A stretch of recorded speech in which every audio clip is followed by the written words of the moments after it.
Welcome back, WNST, Towson, Baltimore, and Baltimore Positive. I want to give some love to all of our WNST sponsors, including our friends at Pizza John's.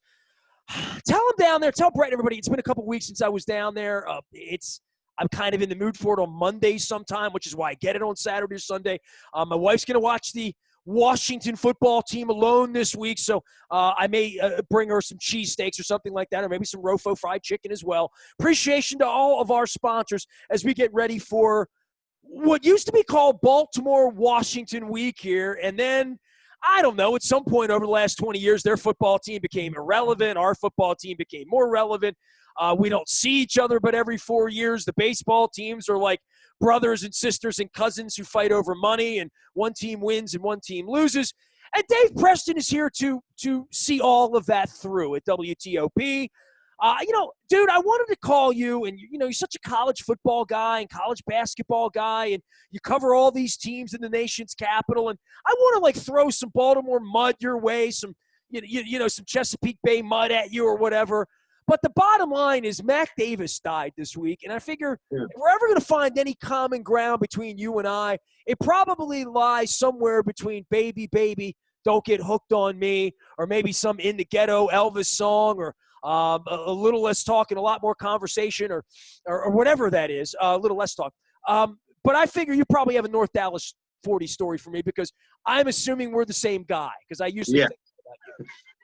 Sadly, but before we do, we did not talk in August, and I spent this August doing the 31 Days of Elvis movies. He did 31 movies from 1956 to 69. I'm not counting the documentaries or the concert films. And so I looked at every single one of his films, up to and including. Oh, where was Kid Creole? Let's start with that. Where was Kid Creole? That's the best one that he did, and it's on the Preston's Perspective at WordPress.com. I'm going up to it right now. You know what? I can actually do it on this computer. If I do it on the main computer here, I can actually pull it up. So it's Preston's Perspective. Go ahead. And it was the 31 Hound Dog Days of August, or the 31 Hound Dog Days of Summer. The Hound Dog Days, I put the whole thing in together. And each weekday in August, I looked at a different Elvis movie or movies, because do you really need to spend the entire day looking at just Girl Happy? You can kind of put Roustabout in there too. And Live a Little, Love a Little was one of the late movies where A Little Less Conversation, written by Mac Davis, was one of the highlights of the film. So King Creole, though, easily my favorite of the movies, and the best song in there, the one that has your toes tapping hours after, isn't any of the hits, but at the very beginning of the movie, he's singing about crawfish, and he's singing about a crustacean and catching it. But Elvis, in his wheelhouse, at his apex, can make that sound pretty awesome. So Hound Dog Days of August, Hound Dog Days of Summer. I did it the entire month of August. Without college football, one got pretty lonely. But you talk about Mac Davis, Nestor, and North Dallas 40 was probably my watershed football film. Yes, we saw NFL films. Yes, we learned about the league. I loved watching the NFL Today on CBS with Brent Irv, Phyllis George, and Jimmy the Greek, and Pat Summerall and Tom Brookshire. They were my ticket to those late afternoon games. Of course, we always liked Charlie Jones and Len Dawson in that late NBC game on the West Coast. But North Dallas 40 gave you a grittiness, gave you a reality to the NFL that you didn't know about. And it's one of those sports movies that still holds up today, not because of necessarily the football scenes. Yes, there are good scenes, and Mac Davis might not be the best passer, so to speak, when you look at his form, but the scenes in the locker room before the game where Bo Svensson and John Matuzak are psyching each other up. The practice scenes where Charles Durning, the assistant coach, is telling one of the other defensive linemen to get into Bo Svensson's craw and run full speed so he can get on Svensson. The meetings where the guys are at these little desks that you used in high school and everyone's uncomfortable looking at the plays that didn't run well. G.D. Spradlin, who was the corrupt senator from The Godfather, and he was the bad coach in One-on-One with Robbie Benson, and he's been in a bunch of other movies, he was Tom Brady, or he was Tom Landry without being Tom Landry. Preston, don't you pee in that hot tub. Exactly. And the thing is, and while Nick Nolte's the star, the movie does, much like a quarterback can't necessarily win you the game, but he can definitely lose you the game. Mac Davis could have lost you that movie. Instead, he didn't necessarily win me the movie, but as Seth Maxwell, the quarterback, pot smoking, beer guzzling, guy who knew how to play the owner against the coach and the players against each other. He even though it was Nick Nolte's story, Mac Davis was the person that you were drawn to. It's a shame that he didn't do more movies because he was fantastic in that film. And North Dallas 40, it's funny, when I learned about his passing earlier, I always watched the movie right before the beginning of the NFL season just to kind of get my juices going. And then it was no exception this year. Well, you know what? I'm glad that you gave me a full dissertation on that for Mac Davis. And by the way, I actually have the screenshot here of Mac sitting in the hot tub. I had to go out here and check this out. So I'm just pulling it up for everybody. You can see it there. Mac with a Budweiser in the hot tub. And I figured we would. I think we've talked about a lot of things, but around here this week. But Redskins, we can't say that word. I just said the word again.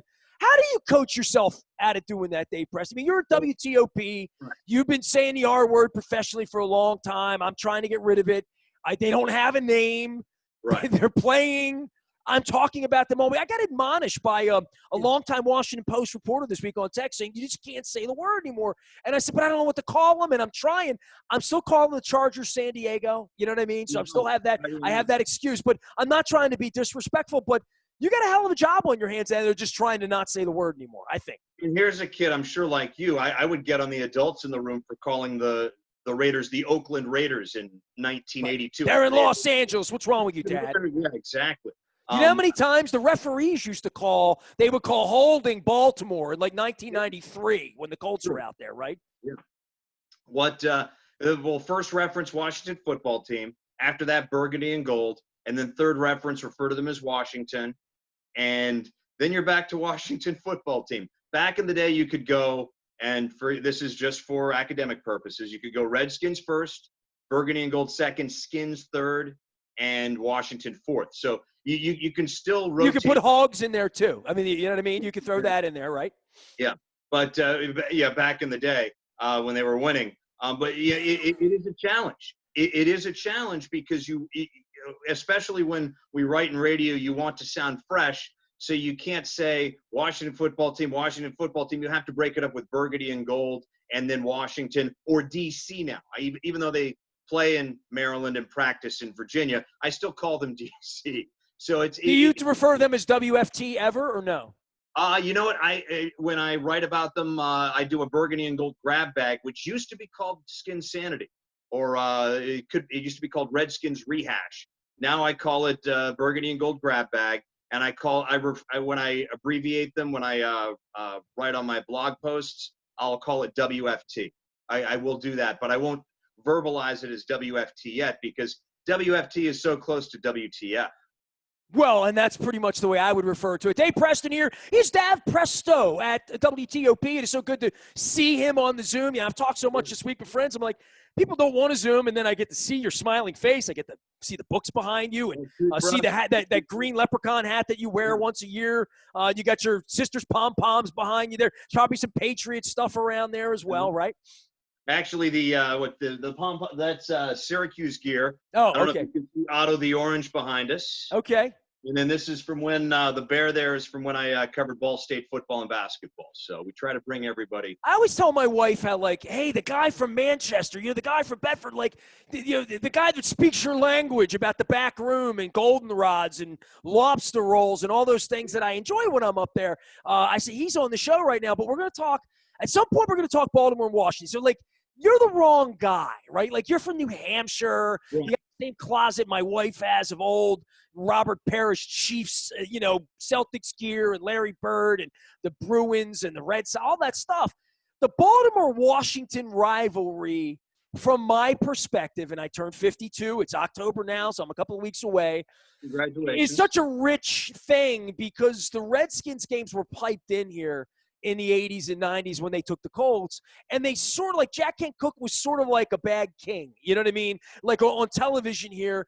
And I was an Oiler fan. I adopted the Houston Oilers before the Colts left town because I love You Blue and Earl Campbell and Dan Pastorini and all that stuff. So, right, but the Redskins were something you loathed if you were a Baltimorean of my age, of my ilk. They didn't even like play a preseason game here to like throw us a freaking bone. And here you know in Baltimore, what we call people from Washington, we call them Washington. You know, so Yeah. so if you pronounce it Washington, you probably understand the Baltimore-Washington rivalry, which I mean, I'm sad to report my father's probably rolling over at Gardens of Faith right now, but there is no such thing as a Baltimore-Washington rivalry, and that's spoken for me, which is really kind of sad, Dave. Well, what I think when you talk about how focused people are on area, the Baltimore, Washington. When I moved to the area, I live in Northern Virginia, in Arlington. I'm inside the Beltway. When I moved down here, and I told people I'm moving to the Washington D.C. area, well, one of my Northern Virginia friends said, "No, you're not moving to Washington. You're moving to Northern Virginia." And it's like, oh, pardon me. So there's a little bit of everything everywhere. It's a fractured DMV, right? Is what you're saying? Yes. What I think might help this Baltimore-Washington rivalry moving forward between the Ravens and the Washington football team is if this 17-game regular season does go through, I think that the 17th game would be a Ravens-Washington football team game because currently they play every 4 years. And yes, they play in the preseasons, but it's tough to generate a rivalry when you're only playing once every 4 years. You're only playing in the other team's stadium once every 8 years. So it's even because this. So how do they divvy rivalries up like this where they already exist? Like I'm really thinking this through because I know you've nerded this out. I mean, you've seen every James Bond movie. Yeah. You know, if I need anything on a pop culture like nerd basis, I have Luke, who's my resident nerd, and then I have you and my son probably as well. Yeah. But I get Baltimore, Washington, but you'd have to like school me on, let's see, Philadelphia, Pittsburgh, Giants. Who would the Patriots play? Who do they hate that it's not Buffalo? They would probably be in a rotation with the Giants. The London Chargers. Oh, yes. No, they're playing the Rams. Hold on, right? Yeah. Okay. London Jaguars, maybe. Something like that. A lot of because growing up, there was no and there still is no NFC East team in New England. So you would get Giants games. Before the Patriots were around, we were Giants country. And I had a lot of friends who were like, the Giants are my NFC team. It's like, yeah, oh gosh, it was annoying. It's like the person, my buddy who. Yeah, nobody's NFC team in Baltimore was the Redskins. You know what I mean? Like, I can assure you, like, I remember rooting for the Fun Bunch because I was misguided when I was like 13. Yeah. In the Theismann Squire game, right? And I don't know. Our team disappeared. We didn't like them. They were coming to get our baseball team too, right? So, part of the narrative was Edward Bennett Williams was going to move the team. None of that happened, right? If fear and loathing and all that stuff. But what really has happened here is the baseball thing exists to be a rivalry that is not, right? Other than if you're the Lerner family and the old man at Angelos hasn't paid the bill and he owes you $400 million. Other than that, there's no rivalry amongst people or amongst fans, not even when the Nationals had the best team last year, and they did and had a parade, and the Orioles have the worst team. There's not even any angst amongst my people anymore, which is really makes me struggle. I think there is a little bit of sniping when there was the grounds crew this year that couldn't get the tarp down. There was quite a bit of that, and I think it's tough because there was a stretch when both teams were contenders, and then with all the issues that the Orioles currently have with ownership, with the fact that they completely melted down over like a 2-year stretch where they went from being in position to win the wild card game to, oh my goodness, you're losing 100 games and your pitching staff can't get out of the third inning. It's tough to have a rivalry, especially when there's still a generation of people who live in the Washington metro area who grew up going to Camden Yards. Well, how about this, Dave? They've been playing 15 years. Angelos has stolen all the money. I mean, the Nationals and their fans should hate Peter Angelos. Like, they really should. I think a lot of them do. But okay, cool. And he's eating pudding right now, and they can get in line behind the people here he's screwed, including me. But I would just say there is a little brother thing about being from Baltimore, right? And there's also I would think that your fans feel sorry. I mean, I almost feel sorry for the 5 red, burgundy and gold friends that I have, that they've just gone. They don't have a football team anymore because they're just sort of like, I'm not supporting that. In sort of the same way, I didn't watch a whole lot of Orioles baseball the last 8 weeks, Like there comes a point in all of this, whether you're an Oriole fan on the Angelo side or whether you're a burgundy and gold WTF fan on the Washington side, where bad leadership this far in, nobody wants to give Dan Snyder their money in D.C., and it's kind of coming to a head, like in front of everybody, right? Like you being a part of the media in D.C. that I'm sure has not been treated all that well over the course of time. Something's going to happen here with Dan Snyder in the league, and it's not just a name change, I think, right? I think there is pressure, and I think I wouldn't be surprised to see there be a change in ownership, but I think that the other 31 owners are kind of reticent to do something because, yes, Jerry Richardson was flushed out of Carolina. There's that precedent. But if you get rid of enough of these owners, if you make it easier to get rid of an owner, there are a lot of owners out there, Jim Irsay, for example, who aren't exactly, are living in the kind of a land of shades of gray. And if you make it easier to get rid of an owner, then all of a sudden they might be vulnerable. So I think it's going to be very difficult to get rid of Daniel Snyder, to force him out of this league. And he's still a fairly young guy too. I mean, he's in his mid 50s. Well, if the Bob Kraft hooker video would have surfaced, like, you know what I mean, that it would have blown the lid off of whether he would be fit to own it, right? I mean, like all of the things that Donald Sterling, all of these things that could be possible. I mean, look at Jimmy Haslam running a ring out of Cleveland, right? So there's all of this filth around all of these guys that once they gang up on one in their circle, that's part of the deal. But, from the Angelos perspective, just to go to the baseball side here, Dave, because I know I can do this with you, there's a rule about not suing each other either. We don't sue each other in the club. And Angelos broke that rule, a dozen years ago, and they've never been able to really figure out how to get him out of the club either, right? So getting Al Davis, Al Davis died in the club, and his kid's running around Vegas on Adelsberger's dime right now, right? So, and who knows how long John and Lou are going to own the Orioles and Mama and all that. But I'm pretty convinced they'll wind up in Nashville before it's all over with. And I've said that publicly because I don't know what's going to stop it. People say, well, they won't let them do that. Well, what have they ever been able to stop an owner from doing right now, including Dan Snyder, right? I think it's tough for MLB to leaving Camden Yards. I think Camden Yards might be the saving grace of the Orioles franchise. I hope so. Because if they are to leave that, it is still the stadium's 30 years old, and it's still one of the 5 nicest stadiums in Major League Baseball. And this is a world where, Turner Field was built after Camden Yards was built, and boom, it's gone. There's a new field for the Braves. Throw Dallas in there because they're going to play the World Series there next week, apparently, right? Owners are microwaving fields to get the new big thing. And I think I can't imagine Major League Baseball allowing a team to leave such a fantastic venue as Camden Yards. I hope you're right.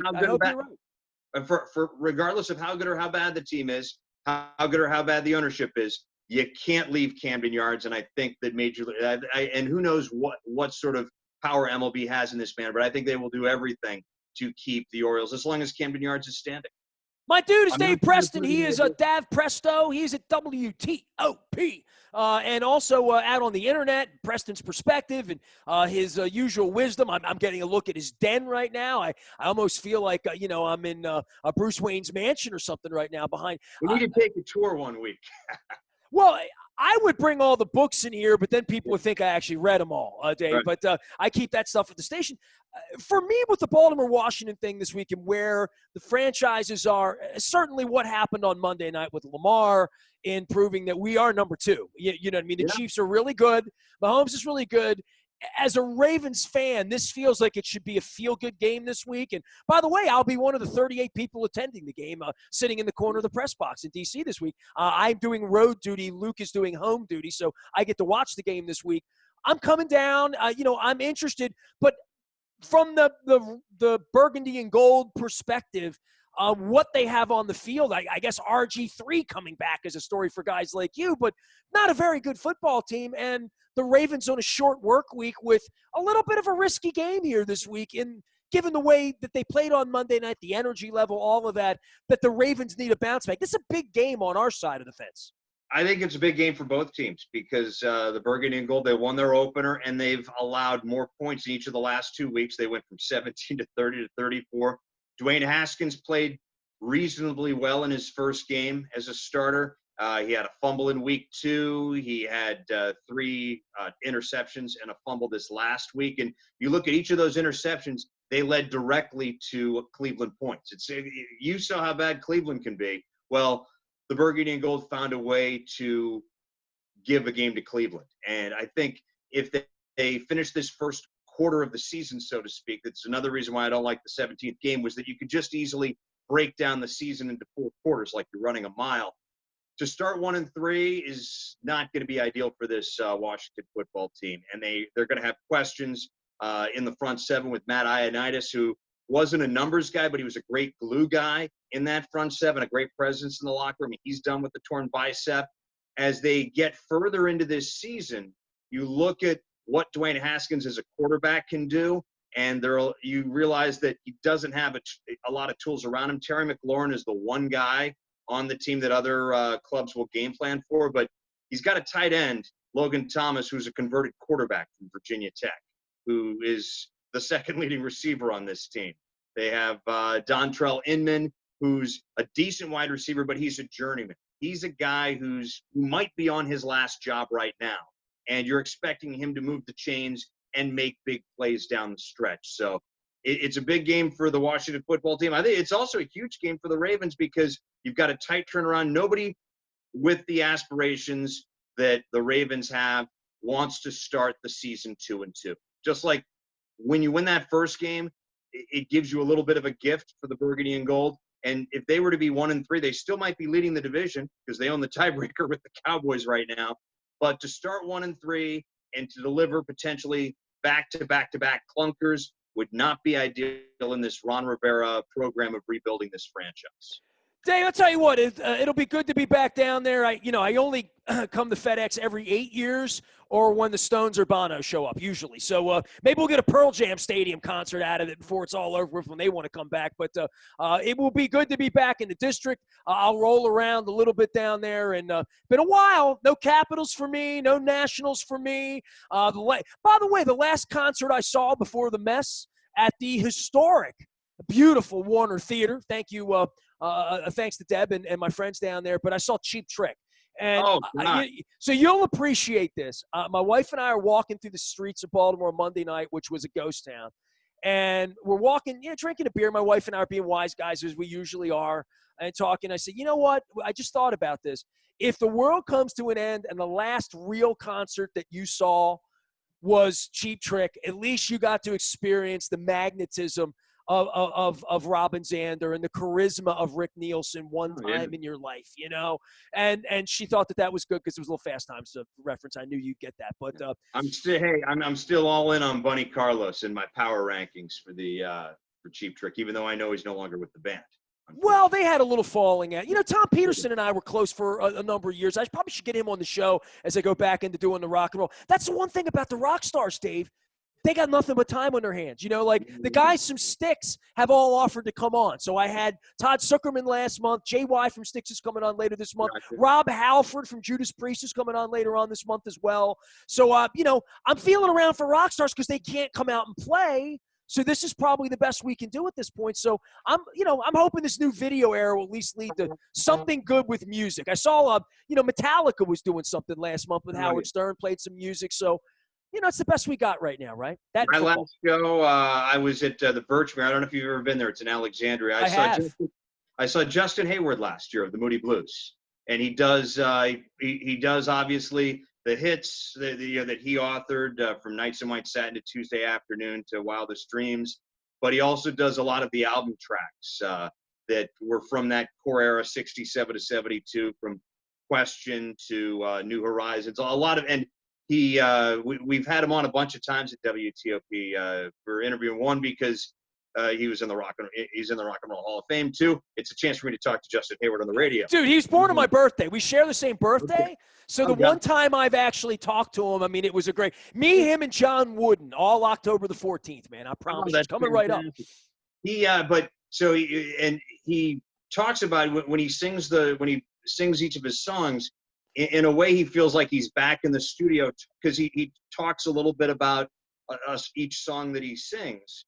And he says, sometimes I feel like I'm back in the studio and I'm sitting on the stool and I've got my acoustic guitar and I'm preparing to do, play the demo of Nights or of Forever Autumn or something like that. You know what I want to do? I'm going to try to get his number, his publicist from you. I want to get him on for our birthday. You think he would come on and sing Nights in White Satin with me on our birthday? I mean, I'd love to have Justin Hayward on. I have an old tape of he and I, so what I did when my wife got sick back in 14 and 15, I have all of the cassette tapes, the little mini cassettes, in a tuxedo box of the 1980s and early 90s when I was the music critic. So I transcribed them all, got them all digitized, but I have never played my Justin Hayward one. So you're going to make me go find that for my birthday. Yeah. See, you're giving me homework, Preston, for WNST Music Classic is what you're going to do, A couple of years ago, I went in a deep dive on the Moody Blues. It was the summer of Moody Blues, where on Preston's Perspective, I talked about the early days before they became a group. They very interesting how they were almost named after a brewery. I don't know if you've heard that legend, but they were called the Crew Cats, El Riot and the Rebels, and a bunch of other names. And this is in Birmingham, England. And this was a time when their five guys one week might be a different, five-guy lineup the next week. And when they finally had settled on their five guys, this is with Denny Lane and Clint Warwick. They were trying to figure out a name, and M&B, or like Murray and Baltine or something like that, was a big brewery / pub chain back in the 1960s. I don't know where they are now as far as in England, but a huge chain. And so you'd go in, yes. And they said, well, maybe we can get a sponsorship and play at these brew pubs. So they called themselves the M&B 5. They approached M&B, the brewery, and said, hey, listen, here's some of our demos. We're called the M&B 5. We can play at all of your locations. They listened, and they said, thank you, best of luck with you. We don't need you. And so they said, oh, we'll just – so we're M&B. Would they have Mick and Keith or Paul and John? What did they have? I mean, what was better than that? So they wound up calling it. They're like, well, what can we work off of M&B? And Mike Pinder, the keyboardist, who wound up doing the Mellotron, was like, well, we're kind of a blues band, and we're kind of and then that's how the Moody Blues kind of came about. Nights in White Satin. All right, there he is, Dave Preston, Dav Presto with. You have a beautiful mind, Preston. That's all I'm going to say. You know what I mean? So a lot of things going on, a lot of books behind you, and hopefully some football. It is nice to have football. It's nice to have a Baltimore-Washington. We've got a football streak right over there. So, Thinking Man's Guide to Pro Football by Paul Zimmerman. Probably one of the first books I bought when I got into football back in 1983. I have a picture of Zimmerman and I doing radio together in 2001. He never liked me. Always gave me a hard time. I think Peter King put him up to it, though. So he was a curmudgeon. Is like in the Hall of Fame of curmudgeons, Dr. Z, the late Dr. Z's there. He curmudgeoned me in person. You know who else was a famous curmudgeon of that era that I found the tape of? George Young. Oh, God. Yeah, hello. Yeah, I had George Young on at the Super Bowl in 96 in New Orleans, or 96 season. And he was famously curmudgeonly. I found all my old tapes for Hall of Fame week 2 years ago when Ed Reed and Messina went into the Hall of Fame and the Orioles were about to lose 100 games before August. I thought it'd be a good idea to maybe go through some old tapes. So I found George Young. So he's my favorite curmudgeon, but Dr. Z's number 2. Yeah. And after that, it's the President of the United States, but that's for next week, all right? You're in D.C., right? Speaking of hair. Yeah, there you go. Dave Preston. Look at the time, Dave. We got $70,000 for that haircut.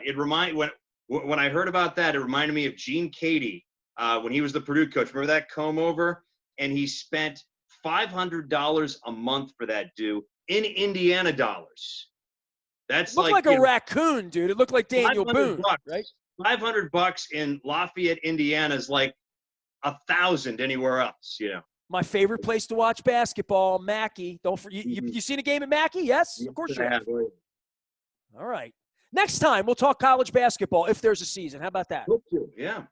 Or Dave Preston. Football.